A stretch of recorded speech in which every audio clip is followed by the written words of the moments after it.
చూస్తే మాకు కూడా తృప్తి అవుతుంది. అంటే నిజంగానే ఎందుకు తృప్తి అవుతుంది అంటే మేము రాయవనో లేకపోతే టీవీలలో చూపించామని నేను కోరతలేదు. కనీసం మీరు పర్వాలేదులే వీళ్ళు బాగానే చేస్తా ఉన్నారు, ఇది బ్రహ్మాండంగా జరిగింది అనేటువంటి తృప్తి మీకు అయితే మేము కూడా కొంత సాటిస్ఫాక్షన్ అవుతాం. ఎందుకంటే మనిషికి ఏం కావాలి, ఇప్పుడు మన ఒక వ్యక్తి పాట పాడతాడు, పాట పాడితే మనం సప్పట్లు కొట్టాలని చెప్పిన సప్పట్లు కొడితే ఆయనకేం రాదు, కడుపు నిండదు. కానీ పాడిన పాటకు ఆ సప్పట్లతోని ఆ వ్యక్తికి తృప్తి అవుతుంది. ఇలా మేము పని చేసుకుంటూ పోతా ఉంటే మీరు కనీసం చూసి పర్వాలేదు లేదన్నా బాగానే ఉంది, మేము చూసి వచ్చాం బాగానే ఉందంటే నిజంగానే మేము సాటిస్ఫాక్షన్ అవుతాం. అదేవిధంగా ఇవాళ అన్ని స్కూళ్ళు 2 కోట్లు పెట్టి మరి ఇక్కడనే మా సోషల్ వెల్ఫేర్ ఏఈ గారు అన్నారు, మొన్న మా డిఈ గారు వచ్చారు, ఈ గారు వచ్చారు, మొన్న ఇక్కడనే జూనియర్ కాలేజీ గ్రౌండ్లో మరి అక్కడనే మహిళా కాలేజీ కోసం 8 రూమ్లు అనుకుంటా, 8 రూమ్ల కోసం మరి ముగ్గు వచ్చినాం. శాంక్షన్ అయి బాగా రోజు అయింది, చిన్న కాంట్రవర్సీతో లేట్ అయింది, ఇప్పటికే నిర్మాణం పూర్తి అయిపోయి ఉండే. ఖచ్చితంగా రేపు జూన్ అకాడమిక్ ఇయర్ వరకు ఆ 8 రూమ్లను కూడా కంప్లీట్ చేసేటువంటి బాధ్యత ఇక్కడ ఏఈ గారిది, నాది, సంబంధిత కాంట్రాక్టర్ది. తప్పకుండా నేను ఎందుకు చెప్తా ఉన్నానంటే అది ఎప్పుడూ కట్టాలి. పాపం పేద పిల్లలు పెద్దపల్లి పట్టణంలో చాలా మంది పేద పిల్లలు ఉంటారు, తినడానికి తిండి లేక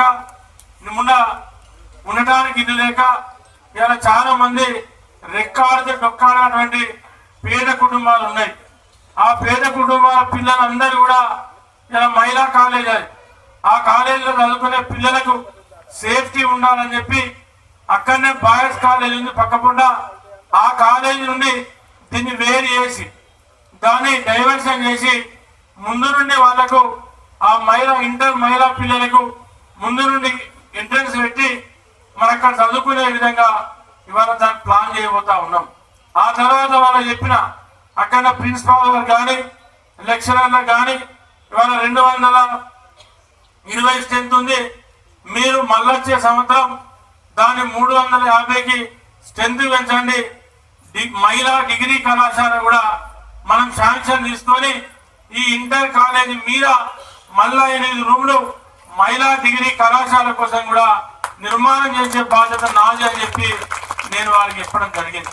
వాళ్ళు కూడా తప్పకుండా మేము ఈ మార్చ్ ఎండింగ్ వరకు మా ఎగ్జామ్స్ అయిపోతాయి, ఎగ్జామ్స్ అయిపోయాక మే 15th నుండి జూన్ 15th మధ్యకాలంలో టైం ఇచ్చి మేము కూడా తిరుగుతామని చెప్పి లెక్చరర్ ఇక్కడ మరి మాజీ కౌన్సిలర్ కానీ రేపు కొత్త కౌన్సిలర్ నిలబడాలనుకునే వ్యక్తులు కానీ మీరు కూడా దయచేసి వాళ్లకు మీ వార్డులలో తోడ్పాటును అందించి మరి ఎవరైతే మహిళా పిల్లలు ఉన్నారో అమ్మాయిలు ఉన్నారో 10th ఇక్కడ 10th లో మస్తు స్ట్రెంత్ ఉంది, దగ్గర నేను అనుకుంటా 300 నుండి 350 స్ట్రెంత్ ఉంది హై స్కూల్లో. 400 మా ఎంఈఓ చెప్తా ఉన్నాడు, నేను వచ్చినప్పుడు 350 ఉండే, ఇవాళ మీరు పెంచేందుకు చాలా సంతోషం. మన వాళ్ళందరూ కూడా 10th బ్యాచ్ కూడా నాకు తెలిసి 60-70 మంది ఉంటారు, 100 పైన ఉన్నారు. ఆ 100 పైన మీరే బాధ్యత తీసుకోవాలి. మిగతా పిల్లలను కూడా ఎక్కడెక్కడైతే మరి ఇక్కడ మన హాస్టళ్లలో ఉన్న చదువుకునేటువంటి 10th పిల్లలు కానీ ఎవరైతే పేద పిల్లలు ఉన్నారో వాళ్ళందరినీ కూడా ఆ మహిళా కాలేజీలో చేర్పించే విధంగా మీరు కూడా 100% కృషి చేయాలా. నేను కూడా మీకు సపోర్ట్గా ఉంటా, ఎక్కడన్నా నా అవసరం ఉంటే నన్ను రమ్మన్నా నేను వచ్చి మాట్లాడతా. అక్కడ హైటెక్ హంగులతోని టాయిలెట్స్ కూడా నిర్మాణం చేయడం కోసం ఆ 8 రూమ్లతోని ప్లాన్ చేస్తా ఉన్నాం. దానికి మొత్తం ఆ మహిళా క్యాంపస్ అంతా కూడా వేరే ఏర్పాటు చేయబోతా ఉన్నాం. ఇవాళ హాస్పిటల్ని ఎట్లయితే పురోగతిగా ముందుకు తీసుకెళ్ళాము, ఒకనాడు 2 ఏళ్ల కింద 200, 150 ఉన్నటువంటి ఇవాళ ఓపీ దాదాపు 900 నుండి 1200 ఓపీ ఉంది ఇవాళ హాస్పిటల్లో. ఒకనాడు 30-40 డెలివరీ కేసులు ఉంటే నెలకు ఇవాళ 200 నుండి 250-60-70 ఇలా డెలివరీ కేసులు అయితే ఉన్నాయి. అదేవిధంగా ఇలా లిక్విడ్ ప్రొఫైల్ అంటే మనం ఏదన్నా ఒక ప్రైవేటు మనం దగ్గరకైనా పోయి ఇలా చెక్ చేసుకోవాలంటే డయాగ్నిక్ సెంటర్ చెక్ చేసుకోవాలంటే మనం 52 రకాలు దగ్గర 53 రకాలు రూపాయి ఖర్చు లేకుండా మీరు ఇవాళ పోయి బ్లడ్ శాంపిల్ పొద్దున ఇస్తే మీకు సాయంత్రం వరకు మీ సెల్ ఆన్లైన్లో ఉంటే రిపోర్ట్స్ అన్ని మీ సెల్కి వచ్చే విధంగా దాని వల్ల మనం తయారు చేసుకున్నాం. అదేవిధంగా 4 ఆర్థో డాక్టర్లు ఉన్నారు. ఇవాళ కిడ్నీ పేషెంట్ కూడా ఇక్కడనే డయాలసిస్ చేసుకుంటా ఉన్నాం. అదే కాకుండా మరి గతంలో లేకుండే ఇవాళ గతంలో 1500 నుంచి 2000 ఖర్చు పెట్టి ఈసీజీ తీయాలన్నా టుడీకో తీయాలన్నా 1500 నుండి 2000 రూపాయలు ఇవాళ ప్రైవేటు హాస్పిటల్లో ఖర్చు పెట్టేది. ఇలా దాన్ని కూడా ఇలా మన హాస్పిటల్లో ఏర్పాటు చేసుకున్నాం. రోజు ఎంతమంది వెళ్ళినా వాళ్ళకి టోకెన్ ఇచ్చి ఎమర్జెన్సీ అయితే ఎంబడే ఈసీజీ తీసి ఎంబడే ఇవాళ మరి టుడీకో తీసి హార్ట్ ప్రాబ్లం ఉందా, మీ ఇబ్బంది ఏంది, మీకు ఏమి ఇబ్బంది ఉంది, బాగుందా బాగలేదా అనే విషయాన్ని మనం తెలుసుకునే విధంగా మీకు ఎంబడే 1 గంట నుండి 2 గంటలలో మీ చేతుల రిపోర్ట్ పెట్టి పంపించే ఏర్పాటు చేసుకున్నాం. ఇవాళ ఒక గర్భిణీ స్త్రీ ఇలా బయటికి వెళ్ళి మనం అంతకుముందు స్కానింగ్ చేసుకుంటే 3000 నుండి 3500 రూపాయలు ఇవాళ తీసుకున్నటువంటి సందర్భం. ఇవాళ మన హాస్పిటల్లో ఫ్రీగా ఎంతమంది అయినా రోజు స్కానింగ్ తీసేటువంటి ఏర్పాటు చేసుకున్నాం. అంటే ఇక నేను కంటి పరీక్షలు కూడా డాక్టర్ని పెట్టి ఇక్కడ ఆపరేషన్స్ కూడా ఇక్కడనే చేసే విధంగా ఇవాళ మనం తయారు చేసుకున్నాం. కొంతమంది లేని వాళ్ళు ఉంటే వాళ్ళకి అద్దాలు కూడా ఫ్రీగా సప్లై చేస్తా ఉన్నాం. సరే ఇక టైం వచ్చినప్పుడు మాట్లాడదాం. నేను ఎందుకు చెప్తా ఉండేవారంటే ప్రతిదీ ఇవాళ నిన్ననే డిపో పనులు ప్రారంభించుకున్నాం.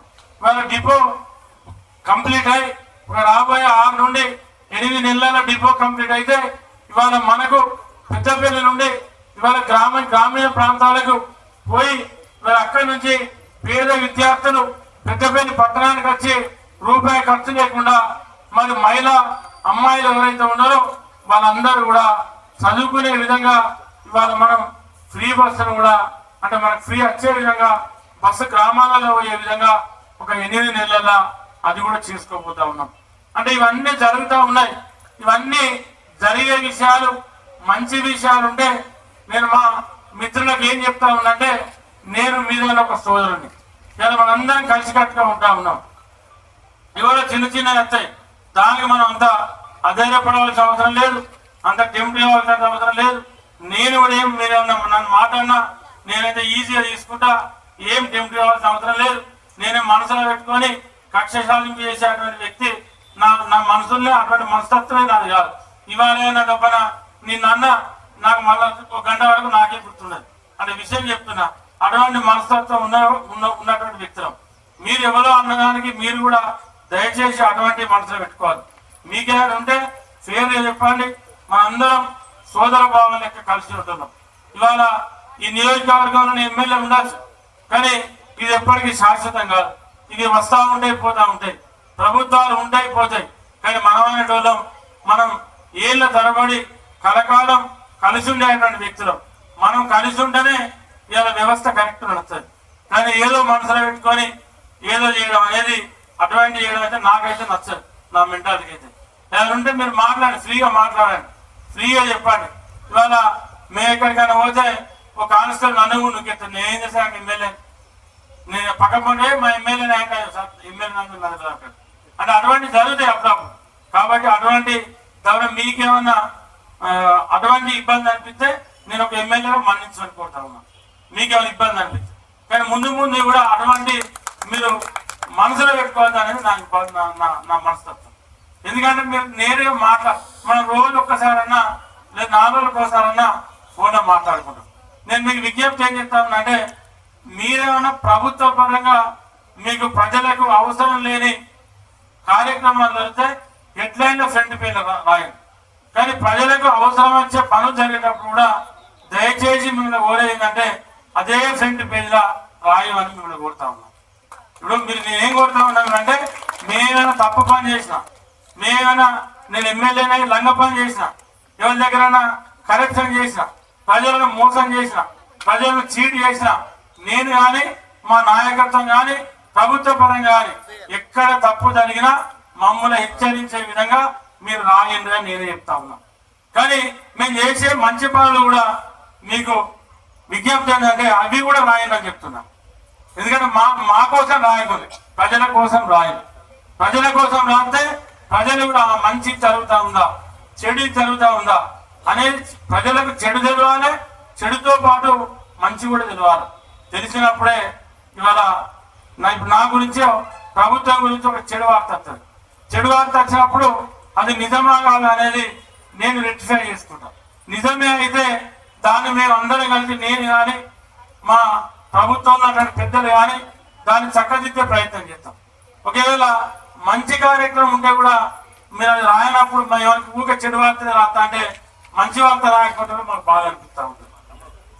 అది కూడా మేము లోపల మీతో అనకపోతాం కాదు, కానీ లోపల ఎక్కడో కొంచెం బాధపడతాం. అట్లా బాధ పెట్టద్దని నేను కోరుతా ఉన్నా. ఎందుకంటే మిమ్మల్ని బాధ పెట్టే పని మేము చేయం. అట్లా చేసే వ్యక్తులం కాదు. మీరు నష్టమైన పను, బాధ పెట్టే పను, లేదు మీరు ఇబ్బంది పడే పను, ప్రాణం మీద కూడా అటువంటి పని చేసే వ్యక్తులం కాదు. అటువంటి పని చేయాలన్నటువంటి ఆలోచన కూడా మా ప్రాణం పోతే కూడా మా దగ్గర ఉంటుంది. కార్యక్రమంలో మరి పాల్గొని పోయేసినటువంటి మా సోదరుడు అన్నయ్య గౌడ్ గారికి